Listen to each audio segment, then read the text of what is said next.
महर्षि वेदव्यास का जन्म एक अद्भुत कथा।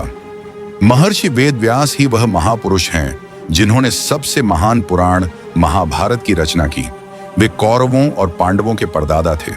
ऐसे विलक्षण गुणों से युक्त वेदव्यास का जन्म पराशर महर्षि और मत्स्य कुल की एक कन्या सत्यवती के पुत्र रूप में हुआ। आइए उनके जन्म की कथा को जानते हैं। वेदव्यास के पिता पराशर महर्षि थे। वे पहले विष्णु पुराण के रचयिता भी माने जाते हैं। एक बार जब वे यमुना नदी के पास यात्रा कर रहे थे, उन्होंने देखा कि एक मत्स्य कुल की युवती लकड़ी की नाव से लोगों को नदी पार कराने में मदद कर रही थी। उस युवती को देखकर महर्षि पराशर मोहित हो गए। वे उसके पास जाकर बोले कि मुझे उस पार पहुंचा दो। जब वे दोनों नाव में बैठकर नदी पार कर रहे थे, तभी महर्षि पराशर ने उस कन्या के प्रति अपने आकर्षण को प्रकट किया। उस कन्या का नाम था सत्यवती।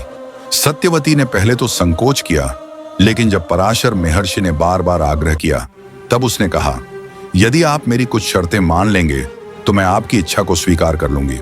पराशर महर्षि ने कहा, बताओ तुम्हारी क्या शर्तें हैं? सत्यवती ने पहली शर्त रखी, हम दोनों को कोई देख नहीं पाए।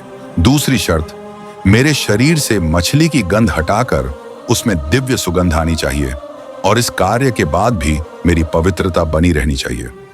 महर्षि पराशर ने इन वरों को तुरंत प्रदान कर दिया। तीसरी शर्त, जो संतान उत्पन्न हो वह अत्यंत बुद्धिमान हो, विद्वान हो और वह मछुआरा नहीं बल्कि एक अश्य बने। महर्षि पराशर ने इन तीनों शर्तों को स्वीकार कर तथास्तु कहा। वे सत्यवती की इच्छाओं के अनुसार व्यवहार करने लगे।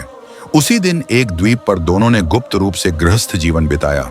उसी दिन सत्यवती ने एक पुत्र को जन्म दिया। वही पुत्र आगे चलकर वेदव्यास कहलाए। वे काले वर्ण के थे, इसलिए उन्हें कृष्ण कहा गया। चूंकि उनका जन्म एक द्वीप पर हुआ, उन्हें द्वैपायन भी कहा गया। इस प्रकार उनका पूरा नाम हुआ कृष्ण द्वैपायन वेदव्यास। यही हैं वेदव्यास जिन्होंने महान महाभारत की रचना की।